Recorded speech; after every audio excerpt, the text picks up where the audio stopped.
Pessoas de Valor começa agora na sua TV, aqui na sua casa, no seu escritório. Não sei aonde você está assistindo esse programa, mas a única certeza que eu tenho é que ele vai trazer algum conteúdo super relevante para você refletir um pouquinho sobre desenvolvimento humano, neurociência e até o seu próprio comportamento. E o programa passa todos os finais de semana na Santa Cília TV, ou se você preferir, www.pessoasdevalor.com.br. E eu estou aqui com a minha parceiraça, Renise Gomes. Mais uma vez nesse cenário aqui incrível, né? Maravilhoso da de casa, que a gente se sente bem com o cenário, se sente bem em estar com você, estar com esse público maravilhoso. Renise, eu não gosto muito de entrar na intimidade dos entrevistados, mas como a Renise, ela é apresentadora também do programa, eu tenho que falar para algumas pessoas, entrar um pouco na vida pessoal da Renise, porque a Renise acabou de voltar de uma viagem internacional, e aí se vocês olharem a pele da Renise, sabe, assim, ela tá diferente, sabe? Então, eu voltei do Canadá, eu mudei de apartamento, né? E aí todo mundo, você fez um tratamento, você tá com o rosto tão bonito. É o que a gente fala direto no programa aqui do Flow. A Renise está em Flow, literalmente. Não precisa nem estar trabalhando, não. E mais em Flow ainda, em ter o prazer de receber, estou recebendo inclusive em casa, ela foi para lá hoje, a Ana Esmerim. Ana Esmerim é de São Paulo. É uma pessoa maravilhosa que eu conheci dentro da SLAC. Nós fizemos a primeira formação que eu fiz, foi a que ela fez, o LIFE, o que a gente chama de PCC, né? E depois eu tive o privilégio dela ser minha coach, a gente fez online, a gente fez um trabalho de mentoria e ali ela deslanchou, ela trabalha com aquilo que você que está nos assistindo se preocupa e gosta, carreira. Desenvolvimento, trajetória profissional. Então eu vou aproveitar, né? Porque eu não sabia de nada disso, né? Eu chego aqui, vamos trazer a Ana, tá quem Ana? Até parece, né? Ana, a Renise já fez a tua apresentação, então já tá tudo certo, né? E eu começo com a pergunta de $1 milhão.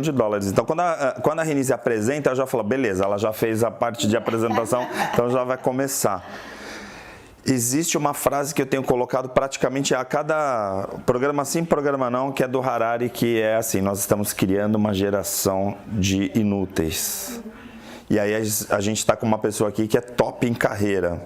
E recentemente eu trouxe o Daniel Monteiro, que é CEO da Yellow.Hack, que é uma das principais selecionadoras de RH hoje do planeta, né? Uma startup e tal. E aí a gente falou um pouquinho também sobre essa questão de seleção.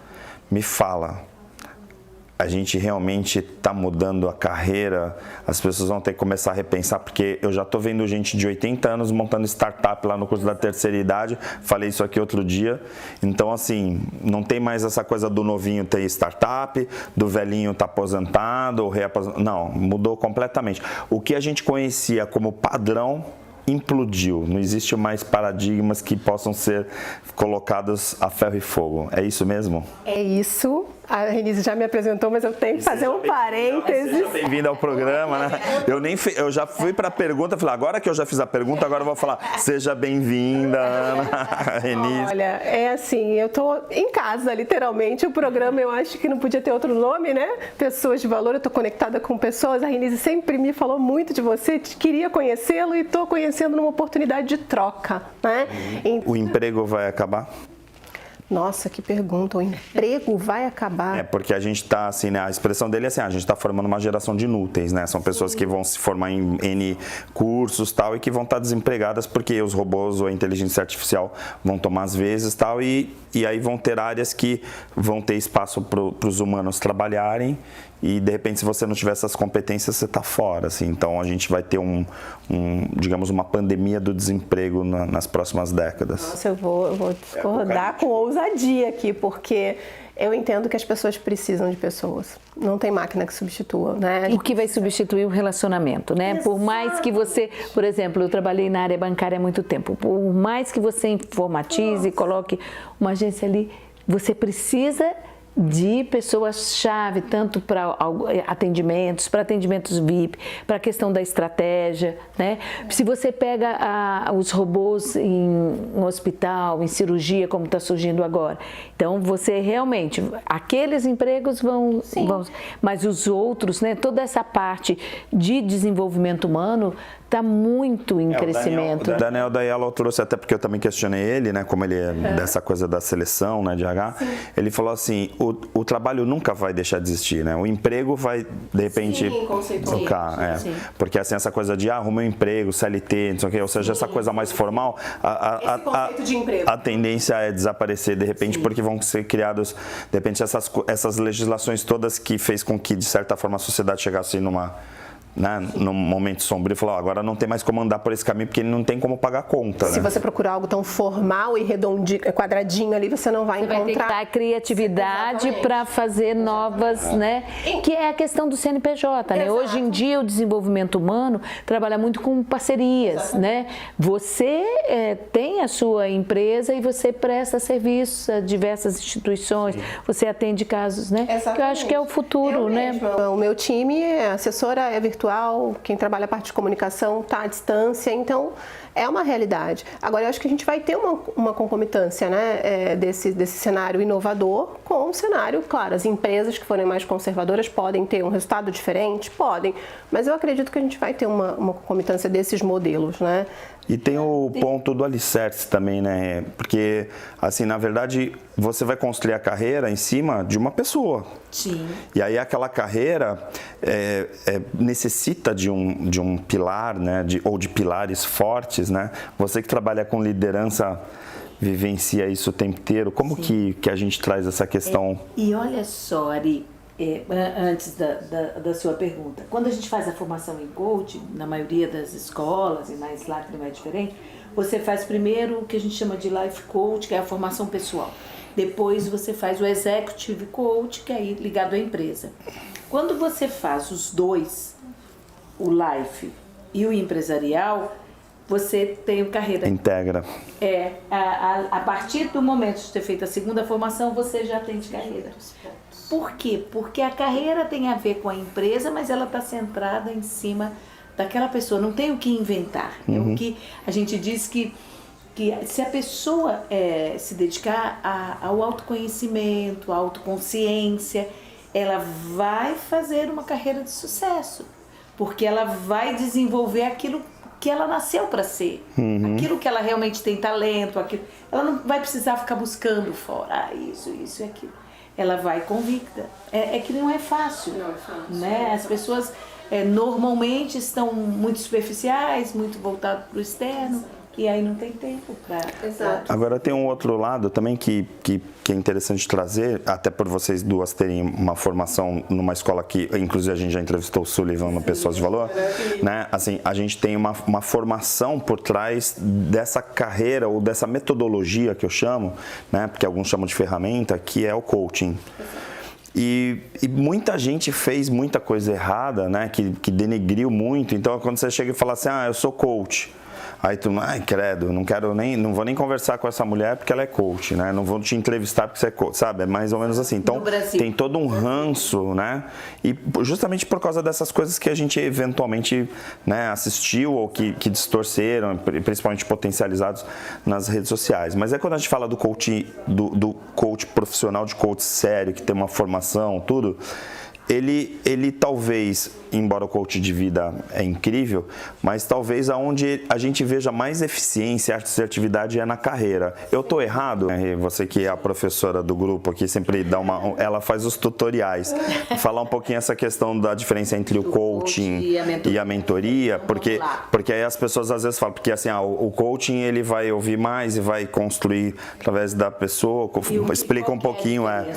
E até assim, você falou da questão de ser tão banalizado no país e ter esse pessoal torce o nariz e tal e faz piadinha, mas você vê, eu fui ao Canadá agora e tinham pessoas de várias nacionalidades no grupo que eu acabei interagindo e para eles o coach é muito coisa. Então quando eu falava do coach, coincidentemente eu estou atendendo 2 pessoas também dos Estados Unidos.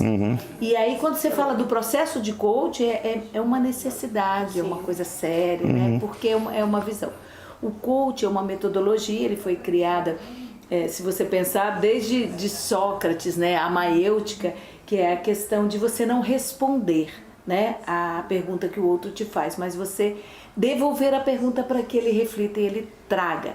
E aí o Timothy Galway trouxe o esvaziar a mente, é quando você se permite, esse poder que vem do jogo interior. Sim. Então, usando a metodologia coach, o profissional vai ouvir e fazer as perguntas corretas. A sabedoria está em que ferramenta eu vou usar, que pergunta eu vou fazer para tirar de dentro de você a resposta. Então, seja num processo individual de grupo, ou seja quando eu faço individual de coach, ou seja num treinamento, né, em grupo, usando a metodologia coach, eu não trago respostas.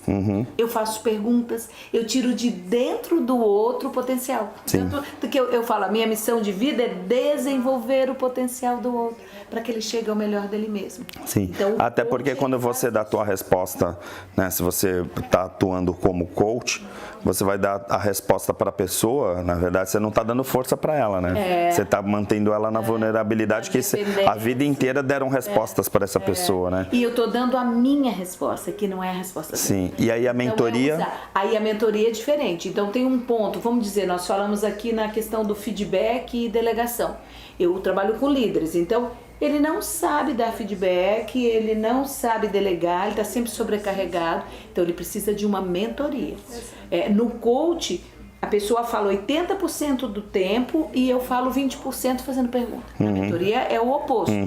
Na mentoria falo eu, esclareço, oriento, faço, aí ela traz um pouco da realidade dela, mas aí eu vou orientando, né? A mentoria é esse trabalho. E aí, nesse caso, quando você parte para a mentoria, você já vai para esse modelo realmente de dar dicas, de poder ir um pouquinho com mais conteúdo, por exemplo, para as pessoas, para os teus clientes. O que me acontece é isso, a pessoa já foi promovida ali, papai já está 2 cargos acima, ela te procura de novo para dar uma alavancagem. É a espiral que a gente fala, né? Esse processo espiral.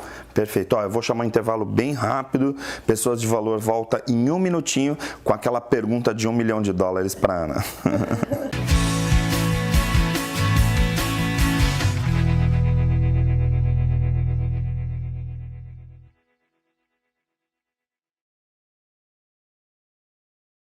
Com mais de 30 anos no mercado, a Cortes e Companhia é especialista na eliminação e combate a qualquer tipo de praga. Contamos ainda com serviços de hidrojateamento, locação de caminhões a vácuo e hidrojato, além de limpeza de caixas d'água e gordura e remoção de resíduo líquido. Cortes e Companhia, desentupidora e dedetizadora. Você chama, a gente resolve. WhatsApp 982-330906. Sou Renise Gomes, coach e mentora de líderes. E a gente fala tanto em coach, mas o que é mesmo? É uma metodologia fantástica que leva você ao melhor de si mesmo.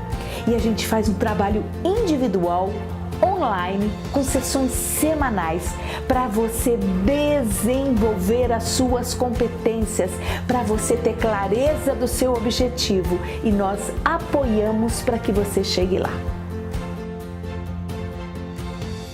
Existe um bebê que é especial, está sempre na moda, bonito pra você. A mamãe e o papai, ele quer agradecer pelo banho de loja da estação do bebê. Roupinhas, acessórios, carrinhos, enxoval, toda a decoração da estação do bebê. Rua Carvalho de Mendonça, 251 Santos. Estamos atendendo. Ligue para 3302-1970. O seu bebê feliz na estação do bebê.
Estamos de volta com Pessoas de Valor e, claro, pergunta de $1 milhão é para já, para a Ana. A Ana ficou ansiosa no intervalo, porque ela ficou pensando, meu Deus, qual vai ser essa pergunta?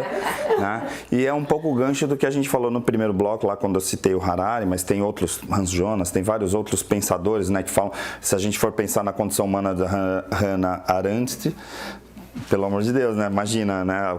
Coloca essa coisa de a gente viver numa ditadura da produtividade e tal. Aí vem essa questão, então, um pouco mais filosófica para a pergunta, que é o seguinte: as pessoas estão mudando, fazendo transição de carreira, e você falou que foi até o teu exemplo, em idades mais avançadas. Quando a pessoa às vezes trabalha 30, 40 anos e tal, e de repente fala, agora eu vou fazer psicologia e vou ser psicólogo. Ou então eu vou ser engenheiro, vou ser médico com 50, 60 anos de idade. Claro, a humanidade está tendo mais longevidade, avanço de medicina, essa coisa toda. Como que fica essa questão da construção das competências? Porque para mim me vem uma ideia meio vocacionada que a gente antigamente assim, eu nasci para ser publicitário, eu nasci para ser psicólogo, eu nasci para ser médico. Aí o pai era médico já desde criancinha, os brinquedinhos, era tudo formado para aquilo. Né? E hoje isso também está totalmente desconstruído. Como que é essa transição de carreira? Eu ouvi outro dia um autor falando que a gente vai ter 3, 4 profissões ao longo da nossa vida e completamente diferentes uma das outras. É isso mesmo? Significa que eu ainda nem comecei a minha 4ª profissão? Exatamente. Eu acredito demasiadamente nessa multipotencialidade do ser humano, e a questão é que, olhando para trás, culturalmente a gente não foi preparado para isso, né? É o que você vai ser quando crescer, põe um carimbo e segue a vida. Estuda a vida inteira para aquilo, né? E hoje não, né? E aí a gente volta na questão do alicerce, é a pessoa. E uma pessoa tem, né, a multipotencialidade, a carreira, são ciclos, é uma jornada, à medida que você vai se descobrindo e se permitindo, acho que tem muito essa questão da permissão, né? As pessoas carregam esse peso cultural, mas como? Elas acham que elas vão perder. E elas vão aproveitar, você não desperdiça nada. Então a questão das competências, que foi o que você falou, entra nessa questão mais humanizada possível. A liderança precisa ser humanizada, a carreira precisa ser humanizada. Vamos falar de trabalho novamente, é o lugar onde eu recebo o meu salário para pagar boleto, tirar, né, a pessoa trabalha igual um louco, não vive, e tira aquelas férias que ela gasta tudo e volta para um lugar que faz mal para ela. Isso não é uma questão de romantizar, mas é uma questão de colocar os pés no chão e a gente enxergar que a gente precisa se olhar e saber onde a gente pode fazer a diferença. Mas assim, de certa forma, as próprias mídias, né, e assim, eu nem falo de redes sociais, mas a internet, né, que para as pessoas não confundirem, sim, deu acesso a muita informação, né, para muita gente. Porque, por exemplo, você pegava uma pessoa que era operário a vida inteira, ele nem tinha ambição de ser engenheiro, por exemplo, né? Porque ele estava lá trabalhando e ele nem conhecia mais nada. E hoje a gente tem a possibilidade de falar assim, eu estou aqui agora, eu sou professor universitário, eu sou palestrante e de repente, agora eu vou virar piloto de drone. Sei lá, ou então vou montar uma startup na área de não sei o quê. A informação está muito mais acessível, né? Acaba também dando mais oportunidades para as pessoas refletirem sobre isso, não tem também? E aí entra um pouco da sua mentalidade, de como você utilizar tanta informação, transformar em conhecimento e aplicar na sua vida e na sua carreira, né? Quantas profissões hoje fogem até de uma formação acadêmica, sem querer fazer apologia a não seguir uma carreira acadêmica, mas eu tenho que estar preparada para o que a minha filha vai dizer que vai ser quando crescer, né? Sim. Que profissões são essas? Tem profissões que não vão existir, profissões serão inventadas por conta da velocidade da informação, e eu acho que o grande ponto é transformar a informação em conhecimento e ter um olhar para si, para saber como conectar essas coisas e se permitir. Porque se a gente tiver essa visão, você estava falando de se reinventar depois dos 40, hoje uma gama grande dos meus clientes tem 40, 45, 48 anos, e eu já vi empresas trabalhando o preparo para a aposentadoria, pensando que essas pessoas podem sim se reinventar e empreender ou trabalhar com algo que... ser fornecedor da própria empresa. Exatamente, exatamente. E eu acho que a gente só ganha, porque a gente une a experiência, a maturidade, né? Essa questão de se encontrar mesmo, não que você não possa se encontrar no início da sua carreira, acho que a gente tem que trabalhar esses extremos para não desenvolver uma cultura, né, oposta e extrema oposta, mas eu penso que a gente precisa valorizar realmente essa questão de transformar a informação em conhecimento e pensar na reinvenção em qualquer momento da sua vida. E você vê, eu me aposentei da Caixa Federal há 7 anos. Um pouco antes, a Caixa tem um programa, e é uma empresa pública, né? Chama Vida Futura. Exatamente, em preparar para, se você quer se aposentar e ficar ali na rede deitado. Que nem a Renise, assim, que não faz nada. A Renise se aposentou, não faz quase nada. Ou se você vai ter se você vai ter uma nova carreira, né? Então isso foi muito trabalhado com as pessoas que estavam ali, a importância disso para a saúde, para a qualidade de vida, para o tempo que a gente vive. Até essa minha questão, até legal, eu logicamente conheço a tua passagem também, né? Porque para mim me vem um pouco assim a ideia de que eu trabalhava como médico e aí de repente trabalhei um tempo ou como engenheiro e aí trabalhei lá durante 30 anos e de repente agora eu guardo isso numa gaveta e vou começar a construir uma nova carreira aprendendo coisas novas e a partir daquilo lá que já está naquela gavetinha que eu não vou mexer mais porque aquilo lá é a minha aposentadoria.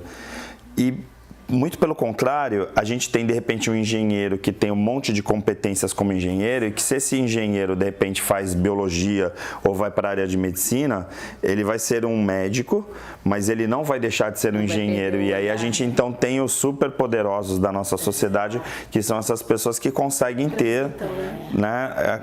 É um pouco disso que eu quis trazer, essa questão das competências, né? Da somatória das competências, porque eu vejo muitas vezes, eu por dar aula na universidade há 30 anos, eu ouço os alunos falando assim, poxa, eu estou no 2º ano da faculdade e assim, não é isso que eu queria, mas se eu desistir agora, pô, eu vou perder 2 anos.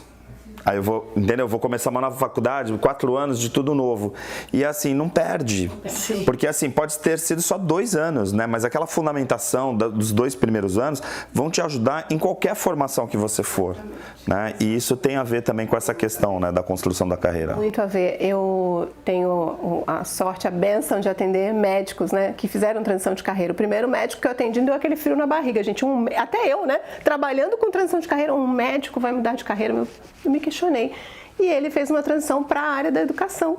Exatamente, trabalhando todas as competências, né, na carreira dele, no tratamento, na empatia com as pessoas, né? Então, olha que lindo, a gente saber fazer essa pivotagem, né, que a gente chama, olhar para o que você tem de histórico, e aí entram as competências, né? Talvez o conhecimento técnico, indiretamente, ele tem ali uma utilização menor, não digo que zero, mas as competências, né, soft skills vão... os soft skills, né, a gente fala essa coisa do hard skills, soft skills, das competências para aquele exercício e as características comportamentais para você fazer uma prática em qualquer atividade. Exatamente. Né? E aí vamos lá, vamos falar de soft skills então, ou human skills, como hoje se fala mais. Quais são essas soft skills ou human skills que hoje a gente sente que assim, isso aqui é fundamental para uma boa carreira, né? Vem uma palavra que abre como uma grande janela, é a criatividade. E eu digo da criatividade, assim, de você entender que a vida, ela tá te disponibilizando possibilidades. Então, se você tem um olhar criativo, qualquer recurso ali é transformado num novo caminho. Né? Qualquer histórico, qualquer, não digo qualquer, mas você conectar o seu interior, eu vou voltar nessa questão, com o que está sendo ofertado para você. Né? Não ser aquele bichinho de luz que vai atrás de qualquer oportunidade, mas você entender o que está à sua volta. Né? Então, eu entendo que essa capacidade da criatividade, entender as oportunidades, sabendo quem você é o grande ponto. Tabu também que eu provoco as duas. Eu estou desempregado e aí eu não tenho uma carreira. E esse é um problema que muita gente vive, né? Porque quando você pergunta para uma pessoa, o que você faz? Sou desempregado. E na verdade você estar em atuação, em atividade ou não tem nada a ver com a sua carreira, não é isso? É importante também a gente trazer esse recado para as pessoas que estão nos assistindo. De repente você está assistindo aí e está falando assim, tá tudo que eles estão falando é legal para o mundo do emprego, mas eu estou aqui, não consigo trabalhar, e aí? Todas as suas experiências valem, e aí vem a criatividade. Eu acho que esse é o gancho também, né? A reinvenção de olhar, mesmo que seja temporariamente, às vezes, né? A gente falando de emprego, de um lugar, não, eu quero uma carreira, eu quero ser professor, mas eu estou desempregado e não tenho essa qualificação ainda. Mas você não pode prestar algum serviço? inicialmente, onde você vai desenvolver competências, onde você vai ajudar pessoas. Eu tenho aqui as mulheres, né? Não quero ser aqui bairrista falando das mulheres, mas elas têm essa capacidade de reinvenção. Então eu já vi mulher que começou a dirigir levando as crianças para a escola, né, e sendo remunerada por isso, num momento de que estava desempregada, e naquela atuação ela se recolocou no mercado, que o pai de uma amiguinha olhou para o histórico dela profissional e falou: nossa, eu tenho uma vaga na empresa XPTO. Então você precisa se movimentar e ser criativo. Então o desemprego é uma realidade onde a gente precisa trabalhar muito a nossa mentalidade, né? Porque eu sei que pesa, né, a negatividade naquele momento, então você precisa de ajuda qualificada, precisa ocupar sua mente com coisas boas para que você possa, né, respirar um pouco, um clima bom para poder responder a esse momento crítico de uma maneira positiva. Aí, ou seja, quem está assistindo não precisa começar a chorar, isso, né? Se você está assistindo Pessoas de Valor, termina o domingo. O programa passa domingo 9 da noite, agora vocês vão assistir o Ricardinho Martins falando de futebol e tal. Espero que o Santos tenha ganhado no final de semana, para terminar o domingo super à vontade, super tranquilo e tal, e sem aquela depressão do domingo à noite, pensar na segunda-feira como um dia terrível de quem está desempregado procurar emprego, ou para quem trabalha num lugar que não gosta muito, fala assim: ai meu Deus, amanhã segunda-feira é dia de trabalho. Espero que você esteja saindo desse modelo, principalmente por a gente discutir tanto aqui no Pessoas de Valor. Ana, obrigado pela tua presença. Renise, chave de ouro como sempre, né? Vamos lá, segue a programação. Ricardinho, a bola tá contigo agora, domingo à noite, futebol, tá tudo certo, tá bom? Um abraço, fica com a programação então da Santa Cecília TV. Até a semana que vem.